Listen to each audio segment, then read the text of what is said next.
It's not my problem. It's not my problem.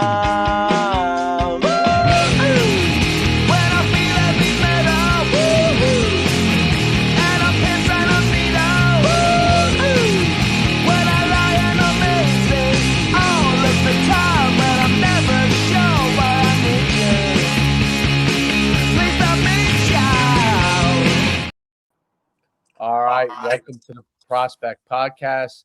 We have a fantastic treat today for you. I'm Coach Schumann. I'm here as always, and I got Coach D to my left.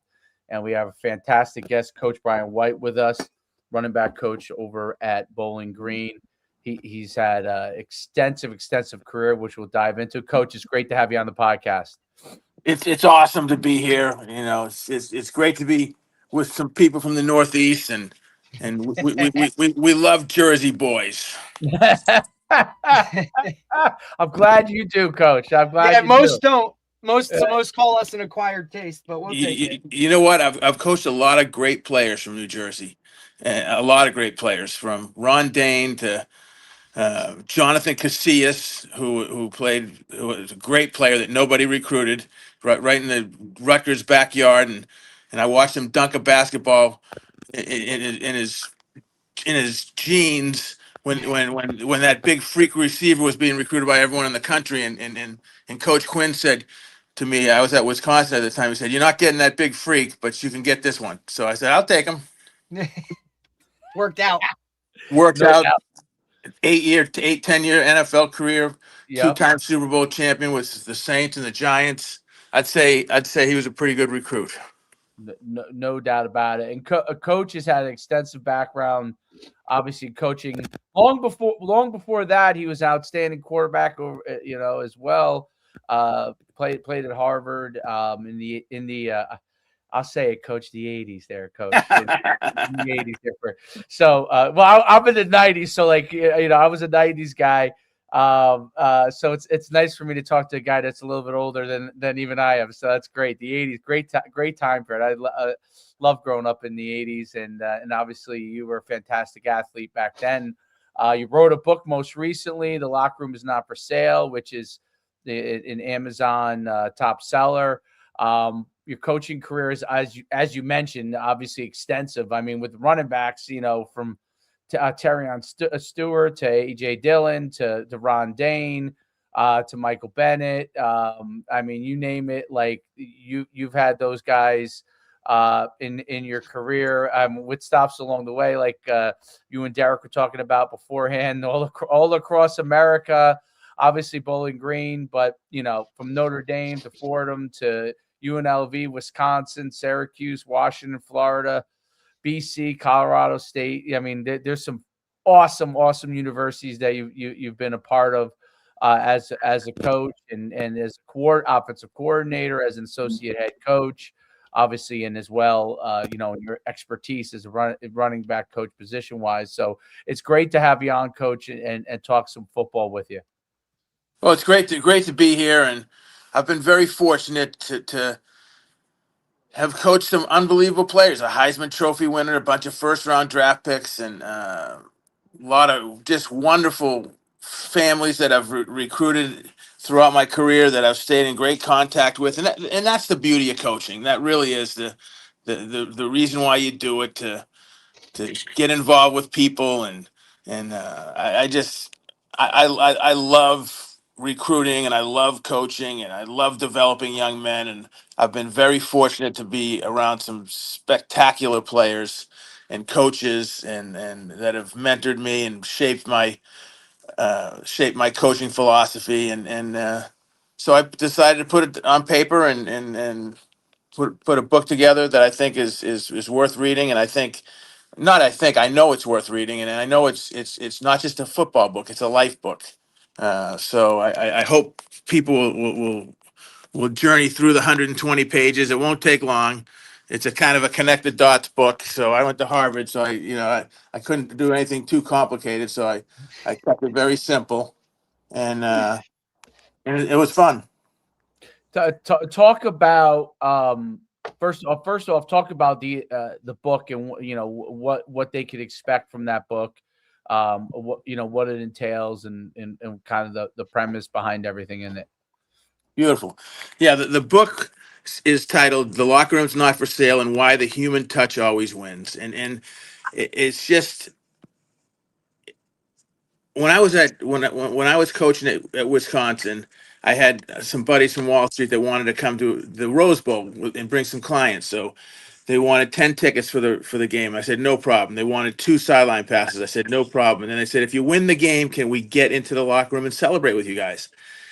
And I just drew the line right there. I said, absolutely not. Absolutely not, because the locker room is not for sale. You don't compromise the locker room. The locker room is sacred space. It's a special place that you can't compromise. And the things that happen in that locker room are it's just good locker rooms are transformational. They last 40 years. I'm 40 years out of college, and I still have great relationships with my college roommates. That's what you're trying to that's what you're trying to promote and trying to build. Transactional locker rooms, which are happening today at breakneck speed, they don't last. They don't last. They may have big bank accounts, but once the transaction's done, it's over. So it has to be value based. It starts with respect. It goes to trust, love, and commitment. All those are the walls of the locker room, and you have to build it with the floor being brotherhood. And if you build it with the floor being brotherhood, then the ceiling is going to be forever. And that's the whole premise of the book. And the premise of the book is built on those foundational values, and then it's built on the human touch, about reaching out and touch somebody, being a positive person, and I call it Diana Rossing right now. That's my new term for reaching out and touch someone. So I'll sing a little verse for you, D. Reach out and touch somebody's hand. Make this world a better place if you can. How hard is that? That's what we're trying to get accomplished as a coach, and that's what the book's about. So if you want to reach out and touch somebody, then read it, and anybody can learn something from this book. Any business leader, anyone in leadership, bring it to your family. You'll enjoy it, and they'll enjoy it. Talk about with respect to that, the journey, like along the way, like, because you obviously as a college coach you end up being at a lot of different spots, right? And that's kind of part of the gig, right? But it also ends up giving you a lot of different perspectives on a lot of different things and a lot of different ways that people do stuff, right? Good and bad, right along the way, right? So you coach with some guys, you say, hey, this is exactly how I would do things. You coach with some guys, you say, maybe on my next stop, I would not, I wouldn't be a part of something that was this way, or, and then there's always a gray area, right? There's this guy does this really great, and then maybe these things, the program needs to work on, right?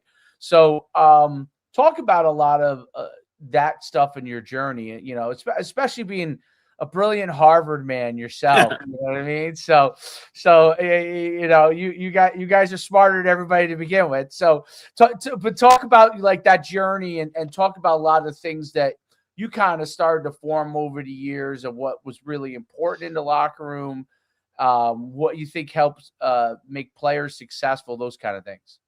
Yeah, well, I think the first thing is all the places I've been. If you have an open mind, there's a chapter in the book called "Motivation is Everywhere." And when I go to these high schools around the country, I have this folder of motivation, whether it be quotes or signs or whatever traveling across the country.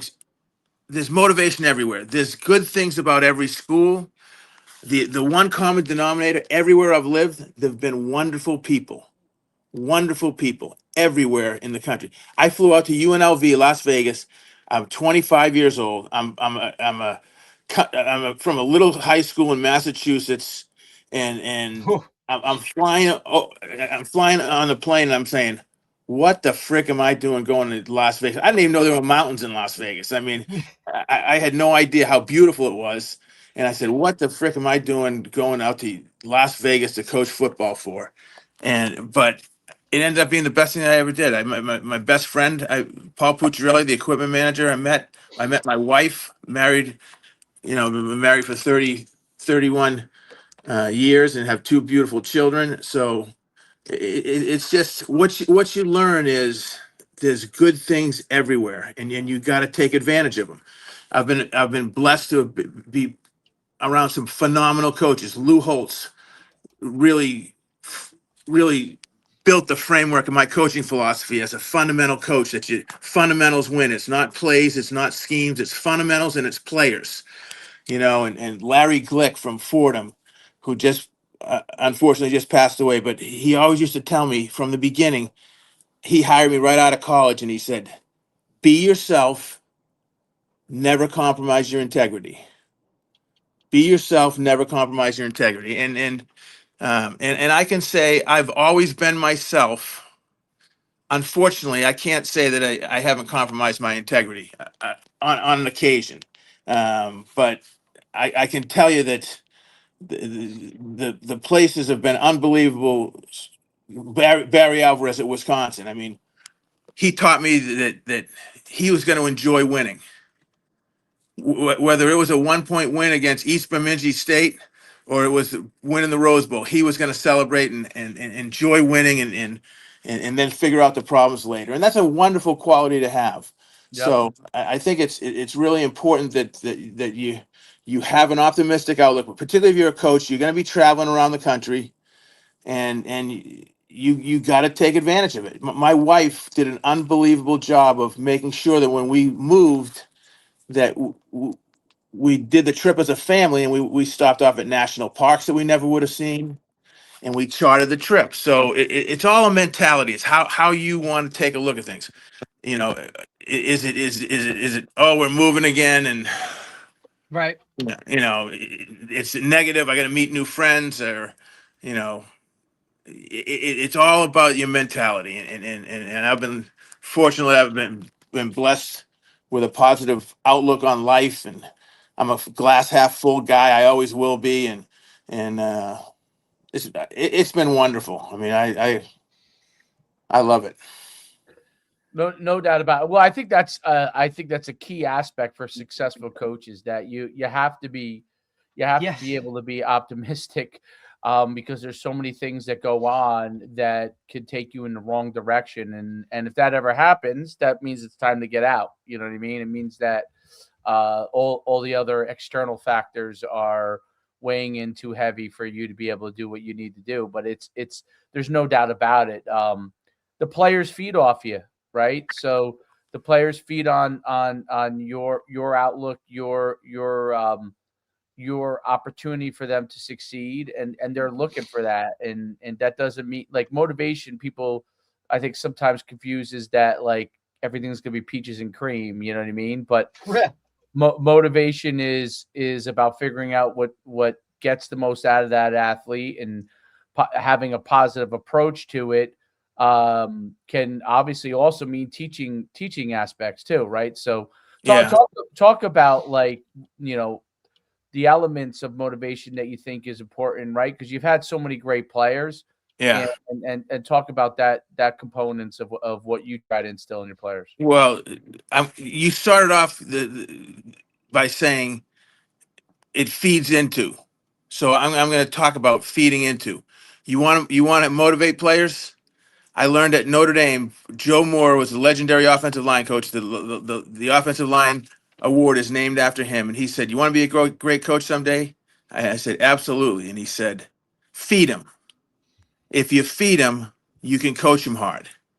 And you talk about motivation. That's motivation. When someone knows you care about them, that you're going to feed them, then they're gonna play hard. You have to coach inside the lines with a whistle, and as much today you have to coach outside the lines without a whistle. Right. So it's an interesting dynamic. I mean, coaching outside the lines without a whistle is as important as coaching inside the lines, because if you don't have motivated players, Right. you're not going to be successful. So how do you motivate them? You motivate them by you feed them. So then you can start to build trust. Then you can coach them hard, and all the things that you want to get done. as a coach will happen. You'll be able to coach them really hard. You'll be able to um, make them understand how much they have to invest to be a great football player. You know, college football and college athletics in general. Let me tell you something. It's a lot of work.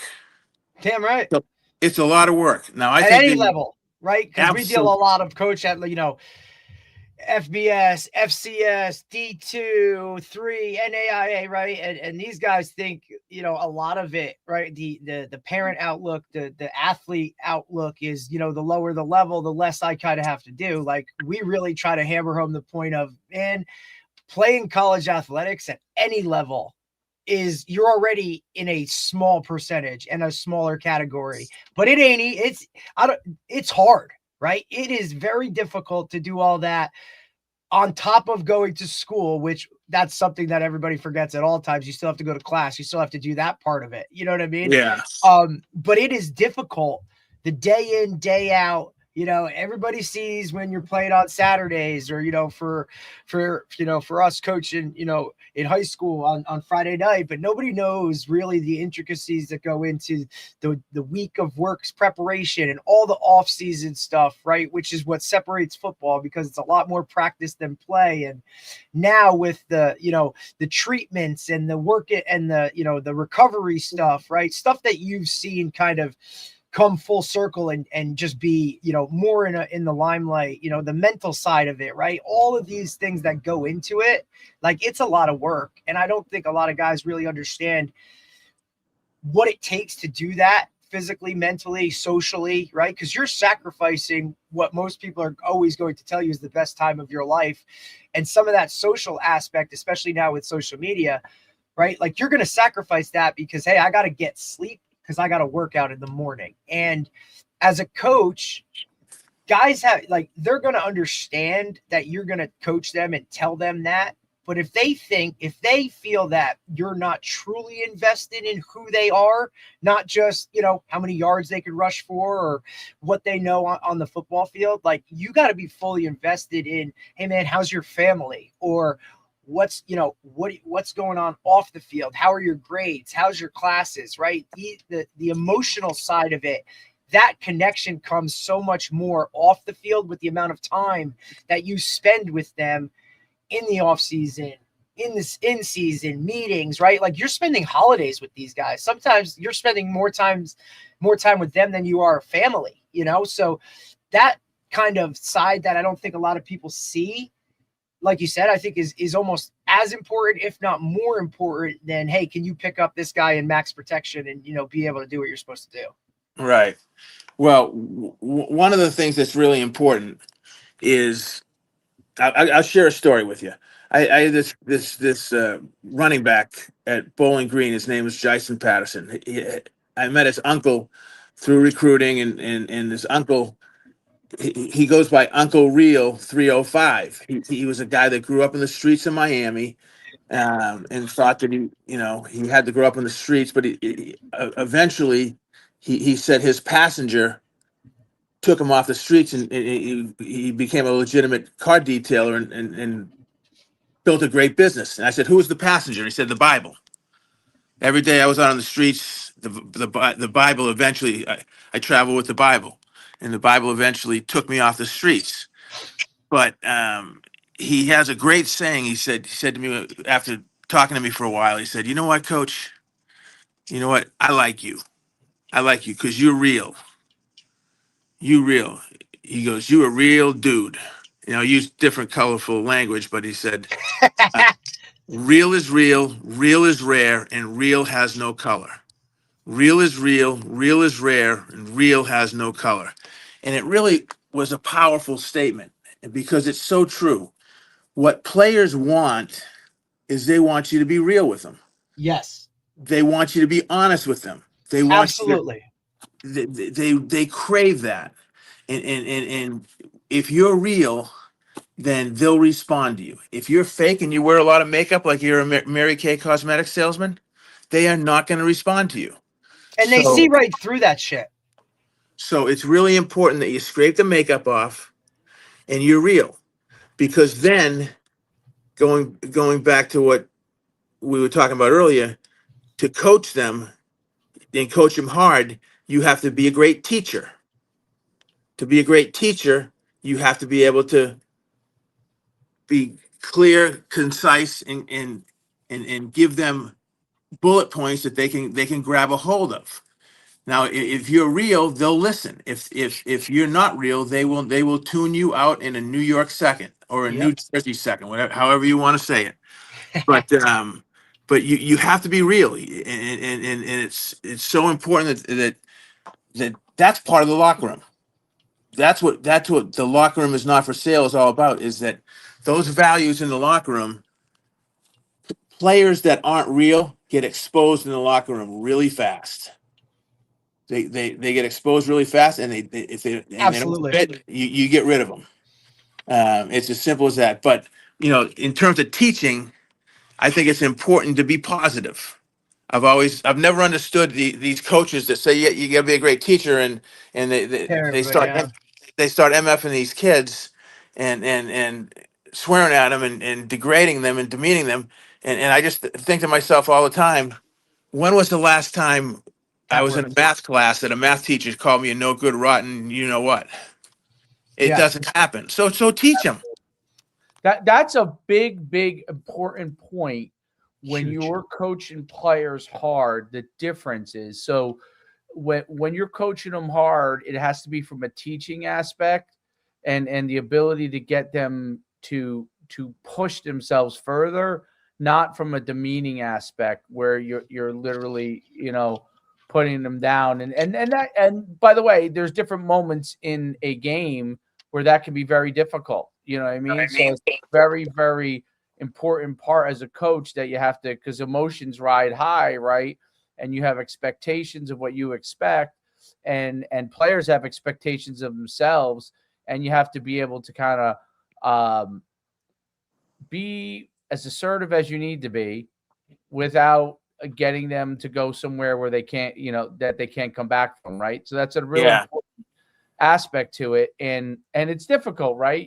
Something negative happens, you have to be able to, like, take a deep breath after you might be upset for a minute, just like the player's upset, and then you've got to be able to go over and talk to that guy. You got to be able to get them back on the page that is necessary to help them be successful.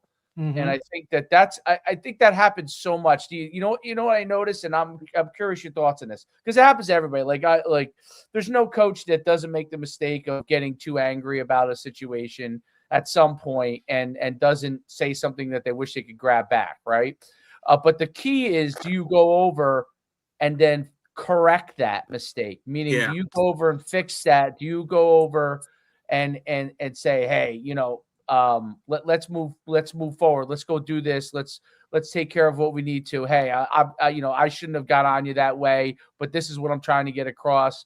I mean, I think that that's a really underrated part of coaching, and I'm sure it happens a lot in college. And I think the great coaches can catch themselves, obviously, beforehand a lot of times, but sometimes, even the best, Nick Saban, you can find endless videos of him losing his shit over and over again. So talk about how important that is, that relationship with the players, to be able to do those kind of things.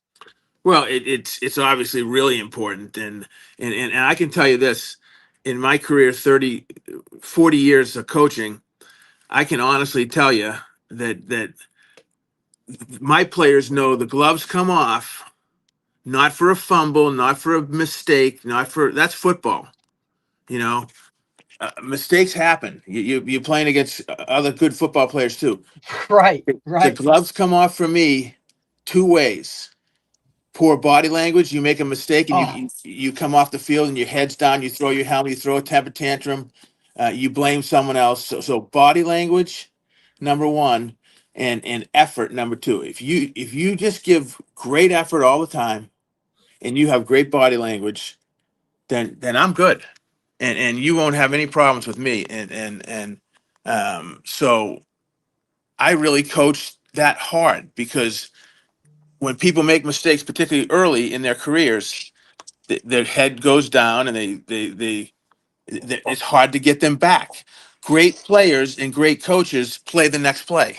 They coach the next play because you can't do anything about that previous play. That's over Right. and done with. Right. That's gone. what I was going to say. That's those two things, body language and effort, are two things that you can control as the player, right? Like there's something that's in your control. Is you can control how you react to it. You can control how hard you go, right? Like there are things like you said, like fumbles, drop pass, like those things. Sometimes you got to give your hats off to the other side of the ball too, right? Because they get coached up as well, right? So I just think that the two controllable factors are the things that kind of solidify what it is to be coached by Brian White, right? Like that's a different view, right? Because again, you talk about coaches losing their shit and doing this and doing that. Like a lot of times it's a reaction to one of those negative things that's happened, right? A missed block or something like that. But man, if you miss the block because you're just not trying, right? Or something of that, or now you want to, point fingers or throw your palms up or all that kind of stuff. Like that's under your control. Right. And to me as a coach, if I haven't made that aware within my room, right? Like within the guys that I coach directly, like, well, then that's on me. And that's a direct reflection of me. So the guys with bad body language, like that's on me. That's my fault, right? Because I haven't told you about that. Now, if we talk about it and then you still continue to do it, well, now we have to have another conversation. Right. And I just, those are my two non-negotiables. I talk to them about it all the time. Football's a game where mistakes are going to be made. And I love the coaches. I just love these coaches that talk about poise. And so a kid makes a mistake and they start MFing them. Their head comes unscrewed and they're yelling, "Keep your freaking poise! Well, look at you! How can I keep my poise when you're acting like a complete buffoon?" Right, your headset's in pieces. So all these things happen in football, and most of them are really teachable moments and very things that you can really learn from and move through your life with. I think it's the greatest team sport there is, and that's why the locker room is so important. That the locker room, the locker room. There's isms and hoods in life. What do I mean by that? There's racism, sexism, ageism, elitism, colonialism. All the isms usually are words that divide. And then what good locker rooms do is they turn those into hoods: sisterhood, brotherhood, neighborhood, and ultimately servanthood, which means you live for other people. You're a selfless person. That's what we're trying to get accomplished here. We want to take the walls, the isms of the world. We want to break those walls down, and locker rooms do that really fast because they're so diverse. Particularly football locker room where there's 100 players. There's all different races, all different religions, all different ages, and especially now. yeah. Yeah, I know it's crazy, but you gotta break those walls down, and there's a great picture in the book. My wife used to be one of Ronald Reagan's photographers. There's a great picture with her. Damn, there's a resume like lister right there. Holy hell, that's awesome. I went to his 82nd birthday party. It was unbelievable. But anyways, there you go. Holy shit. There's a great picture with her in between Mikhail Gorbachev and Ronald Reagan with the Berlin Wall behind, a piece of the Berlin Wall behind them. And why did that happen? Because there became communication between Reagan and Gorbachev. These two distinct enemies, the evil empire, communism versus capitalism versus, freedom versus whatever. There came a common ground. There came dialogue, and that's what this whole thing's about. Is that dialogue is the demolition crew and the sledgehammer to all the isms of the world, all the things that divide, and we got to do a better job of that in this country. We got to do a better. We shouldn't be having these same problems that we're having, but people don't. They don't communicate. They don't communicate. Locker rooms communicate. Good locker rooms communicate. They don't have those problems, and they're able to build transformational, literally transformational cultures that transcend time and last for a lifetime. And that's the beauty of the locker room. There's a great book called Teammates, David Halberstam wrote. I don't know if you've ever read it. I know you guys probably in New Jersey and New York didn't read it because it's about the Red Sox. It's about Ted Williams, Johnny Pesky, Dom DiMaggio, and Bobby Doerr. They're in their 80s right after COVID, and Ted Williams is sick, so they go on a road trip. They don't want to fly or anything. They go on a road trip and they drive down to Florida to see Ted Williams. These all these 80-year-olds. That's what it's all about. That's what it's all about. And that's the beauty of the locker room. And that's the beauty of the human touch. People innately are good human beings. They don't want people. How many 5-year-olds do you know that walk around wanting to kill someone? Right. Not many. Now you get to be 14, 15, 16, 17, 18, and all this indoctrination happens and all these influences that's when you have your problems. Yep. So let's, you put a 5-year-old from the United States, Russia, Africa, every country in the world, put them all together. And at 5 years old, what do you think they're going to do? You put them all in a room and you leave. What do you think they're going to do? Play. Yeah, you got it. There's going to be a little bit of uncertainty, but they're going to play. They're not going to fight. They're not going to, And if they do have a problem, they'll sort it out. They'll figure it out. They'll work it out. Yeah. And that's what this book's about. That's what my coaching philosophy is about. And I just feel blessed that I've had so many. The reason why this book is doing really well right now is because all the locker rooms that I've been a part of, from my dad's high school team to I've been part of 20 locker rooms. They're all working together for one goal, to promote this book and promote the principles of the locker room. And it's beautiful. It's absolutely beautiful. I think that's something that's often overlooked when people are on their journey today, athletically, the camaraderie among the other players, like that the athletes figure that part out pretty easily even as young kids.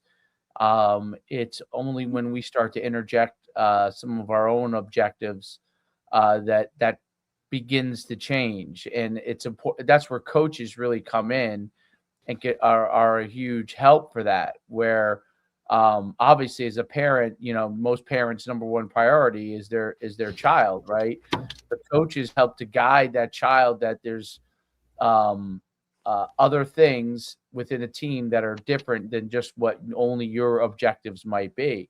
And I think that obviously great parents, go and teach that as well, but it's hard to make that a given. And that's what the locker room does do, right? The locker room helps to teach them. And sometimes, and in great locker rooms, it definitely does it. Not sometimes, all the time. It fills the gaps where a player might be missing something, right? What does the locker room do? A player could use a second father figure, and that's what maybe a coach might be. Could use a brother if they don't have a brother, right? Well, that's what another player might be. Could use an older brother, right? An older player that they didn't, maybe they didn't have that. Someone who could help mentor them, that they might be more comfortable with, that isn't a coach, right? And so the locker room starts to shape that. And then obviously friends become a big part of that. But Right.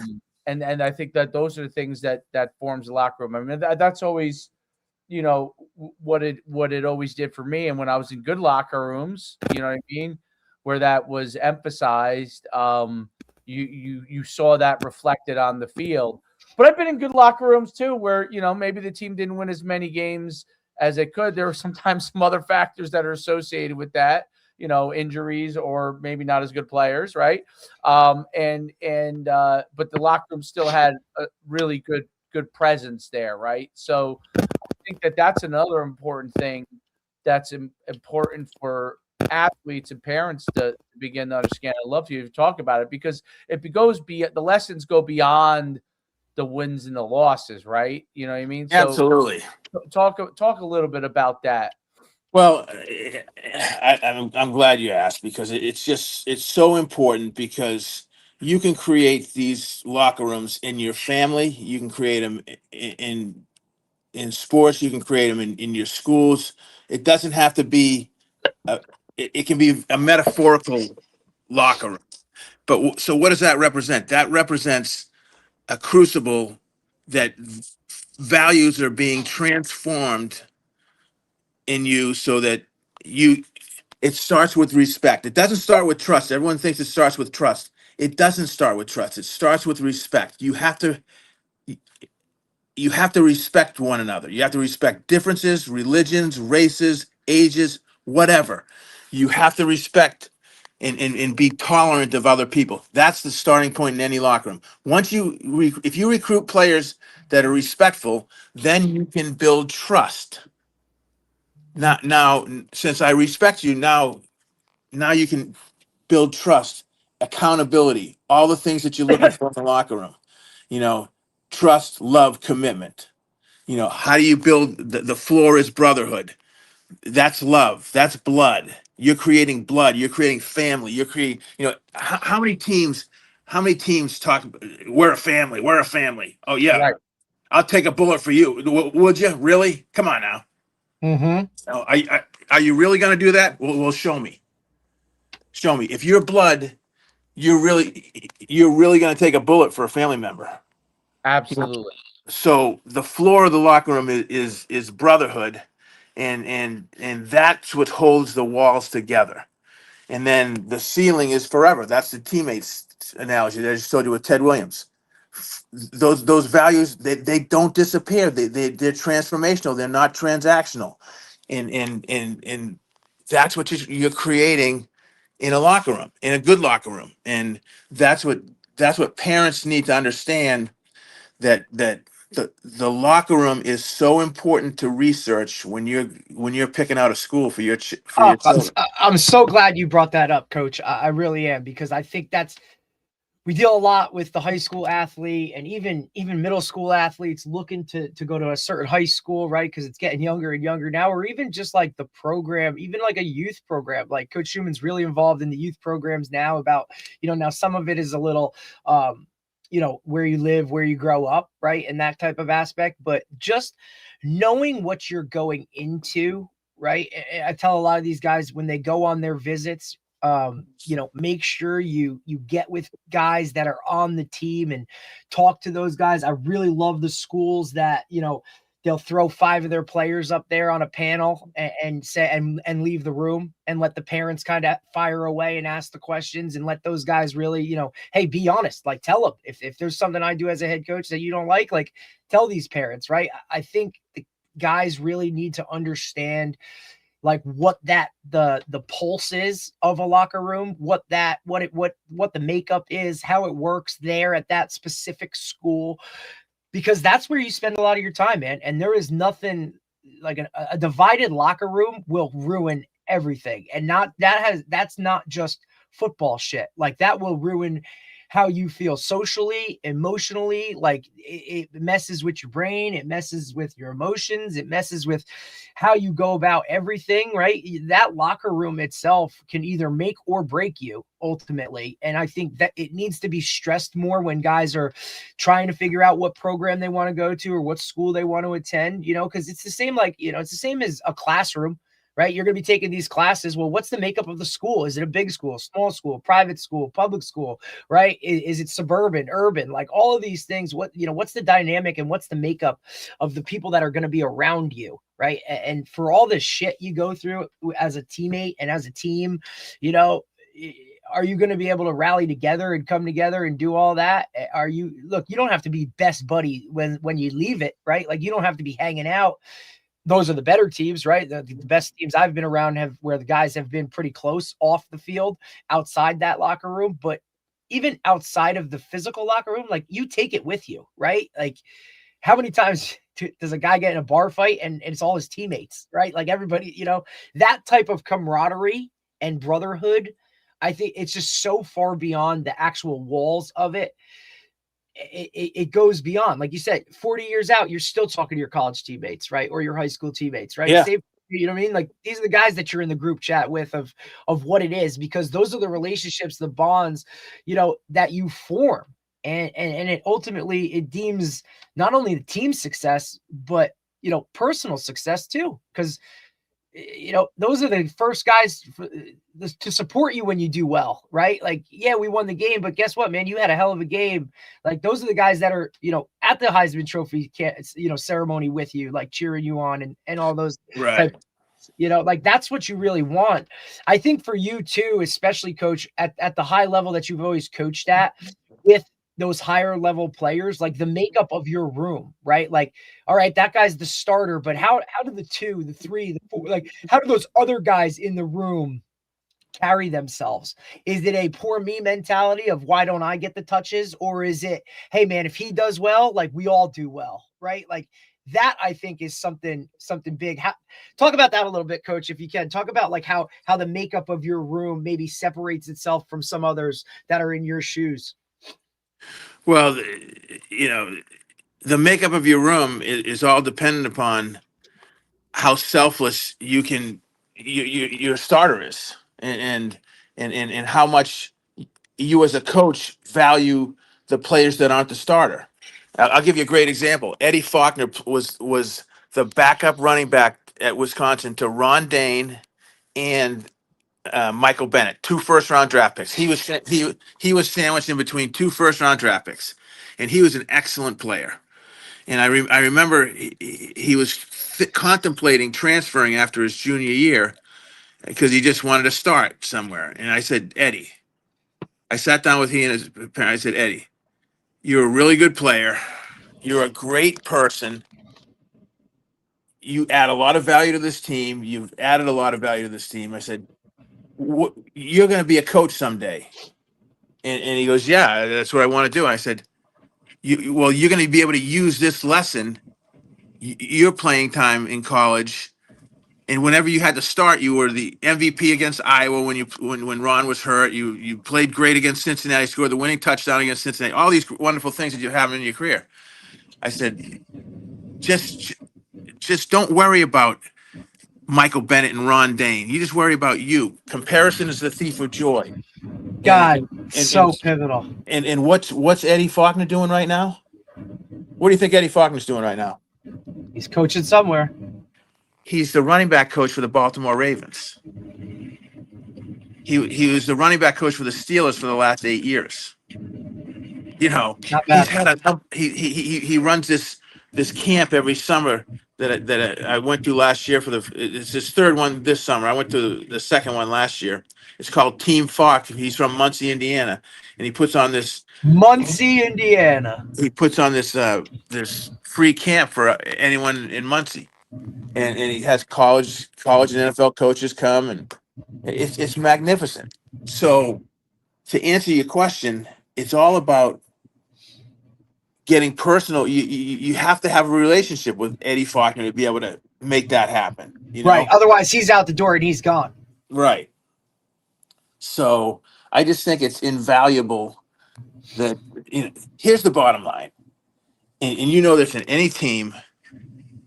You don't have to be a starter to be a leader. Absolutely not. I think that's something that's so overlooked. And I don't know, guys just have that in them, that if I'm not a if I'm not a captain, I'm not a leader, or if I'm not the star player, then I'm not the leader, right? And I don't think that's true. In my book, I talk about two players on our team at Harvard, Jerry Leone and Bernie Gagizian. Everyone respected them. They didn't play very much at all. But were they leaders? You bet your ass they were leaders. I mean, they came to work every day. They had great energy and enthusiasm. They were unbelievable teammates. One of the mantras that I have with my players, we say it every day: play as hard as you can, as fast as you can, for as long as you can, and be a great teammate. Play as hard as you can, as fast as you can, for as long as you can, and be a great teammate. And we emphasize being a great teammate because that is so important. And if you're a great teammate and controllable, yeah, good things happen to good people who work their ass off and treat people right. It's as simple Right. as that. There's no doubt about it. I mean, that's really some really important things. Um, as far as some of the best players you've worked with, what were kind of along those lines? What were some of the attributes that you saw from them, work ethic Great wise, and question. that really made them special? That separated even them from your. Obviously, you coached a lot of great players as a whole. Your whole, you coach Division One. You have a lot of great athletes. But what separated, the Ron Danes or some of the better players from others that enabled them to be a better player than other scholarship guys that are in your room? Yeah. Well, I can honestly tell you, 90% of the players that come in to college, they they don't know really how to work, and it's not, I mean, it's just it's a different level, and I'm sure the NFL people say the same thing. So it's not like it's a slight to high school coaches or a slight to college coaches in the NFL. It's just different. It's a different jump. It's a different transition, and so they have to be resilient. So they, they have to be able to take the coaching and the critique and the criticism early in teaching them how to finish a run, how to finish a block, how to really strain. And once you get it on tape and you can show them, that's what I'm looking for right there. You need to replicate that. Then they become great. Then they can, whether it's Ron Dane or AJ Dillon, who I had at BC, two of the Oh, most massive. freakish genetic football players I've ever coached. Neither one of them really knew how to work, but what they did know how to do was listen. And so you have to be able to listen, and you have to have a competitive drive. You have to have a competitive spirit about you that you want to be great. And they did, and they were both just wonderful people and great teammates and selfless. I want them to compete selfishly but give selflessly. Compete selfishly but give selflessly. And if you can marry that combination, you're going to have a great team. No doubt about it, and that's a really important part. And I think the other part that you mentioned too was, which was really great about, the guy who was your backup, Brett Faulkner, um, that you're not looking at what other people are doing and The comparing yourself, comparison aspect. Yeah. Yeah. but figuring out what you can do to be the best that you can be with Right. the attributes that you have or the weaknesses that you have that you got to improve on, right? And leveraging those attributes. I mean, I think that it's an amazing thing when you see players do that. Like you could point to, like, as far as like at the highest level, like Tom Brady did that as a quarterback, right? Like he talks about that. There were guys that could throw the ball way farther than him. They're obviously physically, athletically maybe more gifted guys than he was, but he understood what he needed to do to be the best that he could be with his abilities, right? And by understanding that, it enables him to compete and be really successful. And then obviously the competitiveness, the people's ability to compete. Is there something that you think athletes can continue to do that helps to make them become a better competitor over time, right? Because you could argue, obviously, if a kid gets a Division One scholarship, that they're probably a pretty good competitor to begin with, right? For the most part. Yeah. But then there are guys that separate themselves, right? So, um, what and are there things that they can do to make themselves a better competitor and handle the good and the bad throughout of a game, to be able to get themselves to a point where one day, rising to the occasion, they have the ability to do it? Yeah, I think very simply challenge them to compete in everything they do. I look at things as in talking to players. Your life is an equilateral triangle. there's your athletic side, there's your academic side, and then there's your social spiritual side. So equilateral triangle, I don't remember much about geometry, but I remember that every angle was 60 degrees. So when your goal is to be 60 degrees in every angle, but that's not real life. So at any given time, that triangle could be distorted. It could become an isosceles triangle. I don't even remember what that is. It could become a scalene triangle. I don't even remember what that is, but I know it's not shaped like an equilateral triangle. The angles are different. So when that happens, you have to self-correct.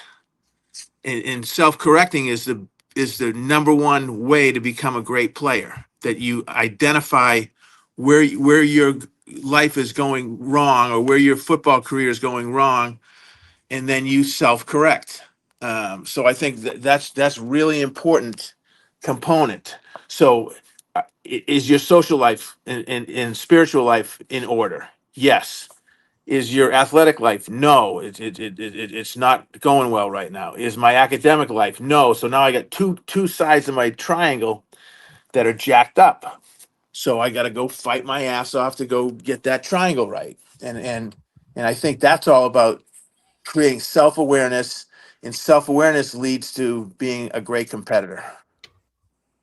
No doubt about it. Very well said, Coach. I have nothing more. Unbelievable, like insight.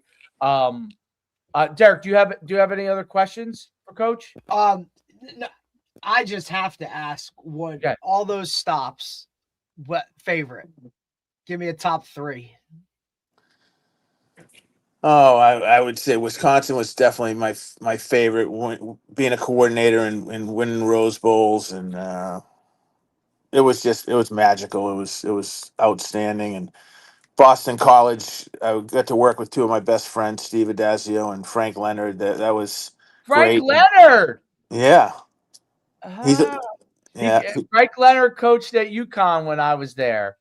Oh, Uh, really? 2 years, but then I think when Holtz came in, I think he didn't he went somewhere else. Right. But Yeah. he was there with Tom Jackson Yeah. when I what a great, he's such a great guy. What Oh, a great, he's unbelievable. So, and I recruited AJ and Zay Flowers, two of the greatest players that ever played at yep. BC. So that was fun. Studs. And then I would have to say right now at Bowling Green, because at this stage of my life, these players have been unbelievable, and I've, I'm enjoying coaching as much as I've ever enjoyed it. And it's a direct reflection of the caliber of the young man that you have in your locker room and that you Right. recruit. And it's been so much fun. It's been a blast. So I mean, I've liked all of my stops. I mean, I probably should say UNLV because that's where I met my wife and my Yeah, best that friend. would. But those are my top three. It's awesome. That's okay. You just got to do a couple more chores for not. Yeah. That's it. That's it. But that's phenomenal stuff, Coach. Can you just plug your book real quick and where people can pick it up and all that kind of stuff? And if someone ever had a question about it, where they could reach out to you? Yeah, sure. The book is, just type in Amazon.com and type in locker rooms not for sale. It'll pop up. It's humming pretty good right now, and I think people are jumping on the tidal wave that it is, and they're enjoying the read, and it's very much worth buying for your family and presenting to your players. There's some great little nuggets in there that I think everyone will enjoy. And then if you have a question, email me at any time at bw7264@gmail.com. I'll be happy to answer any questions, sign any books, whatever. That's phenomenal. Phenomenal. That Coach, thanks so much for spending a little bit of your time with us today. It really is it's we interview a lot of guys, but when you interview coaches that are at the highest level in what they're doing, and you get to listen to the way that they think about things and what helps to make not just the players successful but themselves successful, it really is great for our audience, especially so many coaches obviously watch this show. And I think it really helps them to have a guiding light as far as what that they're either A, doing things the right way, or B, they need to like look at things maybe from a different perspective. So we can't thank you enough for coming on, Coach. Well, I can't thank you enough for having me on and allowing me to talk the locker room gospel, because I believe in it and I love it, and I've lived it. I'm going to leave you with one thing. I grew up in a locker room with my dad's team. I love the locker room. I love the men that are in the locker room. And I've never stopped chasing that magical feeling that you get from the locker room when you win a big game. It's the spontaneity, the authenticity, the joy, the pure joy that you get. That's what you're chasing, and then you have to also be able to live with the Death Valley like losses. That Right. That's what really shows you who your teammates are. So I'm going to end with that, and I thank you for allowing me to share it. Appreciate Thanks you, so much. Coach. Thank you, man. Thanks, brother. Have a All right. wonderful day, Coach. Enjoy. Talk soon. Yep. Bye-bye. Thanks, Coach. That was phenomenal. Good, man. Dude, he's wild. I mean, it's Oh, awesome yeah. though. But what the best is to see that, like, guys at that level can still like do other things, right? Like, just wrote a book, right? If you follow any of his social media, he does a ton of like cooking videos, right? Like, not that like all of that. I'm just saying, like, but all of that, no, I get what and you're he's saying. still coaching at the highest level. I don't know how he But finds time to do it. But he still has like other joys, right? Yes, Or I other think. things. Listen, I think It's as just you so get older opposite as a coach, of the grind that everybody says Yep. that it is. And look, and I'm sure there was a time when that was it, sleeping in the office or whatever that shit is. He didn't even mention that he has a son that's right now coaching, at Marshall, Okay. so moving here, moving there, right? People would kind of talk about the family dynamic or whatever that is, but like they've managed to make it work where their children are still highly successful and he still enjoys it all these years later, right? Still married to the same lady, right? Like that, like all the horror stories we hear about what goes along with with being a coach. Here's like a positive, like it can be this way too. You know what I mean? Which I think is absolutely awesome. And not to mention that he's still a high level coach. And enjoying coaching where he's at, right? Because most people would think, wow, you were at Wisconsin or Florida, or these are other higher level programs, and now you're at Bowling Green, but you still enjoy it, right? Like, how does that work? Like, but he just said, he's like, I love it. It's just, it all comes back down to, the guys in your locker room and kind of how you approach everything. So it's really awesome, good dude. You know what I mean? Like, really cool dude. Phenomenal stuff. I think it's, yeah. There's nothing more that has to be said. So really great stuff. Tomorrow we're back with. Yeah, tomorrow we have Luke Hatfield, who's an offensive coordinator down in South Carolina. Okay, high school, right? Yep. Very, very cool. Very cool. All right, we look forward to seeing you guys tomorrow. Where we are. Did you get snow, by the way? Yeah, like I want to say like an inch or so. Okay, all right. I mean, something. It might be. You know what I mean? It might be warming up because Might be at gone by the least time you we didn't get out of there. snow. At least you didn't get too much snow. All right. Never ends, we'll buddy. see you guys tomorrow. All right. All right.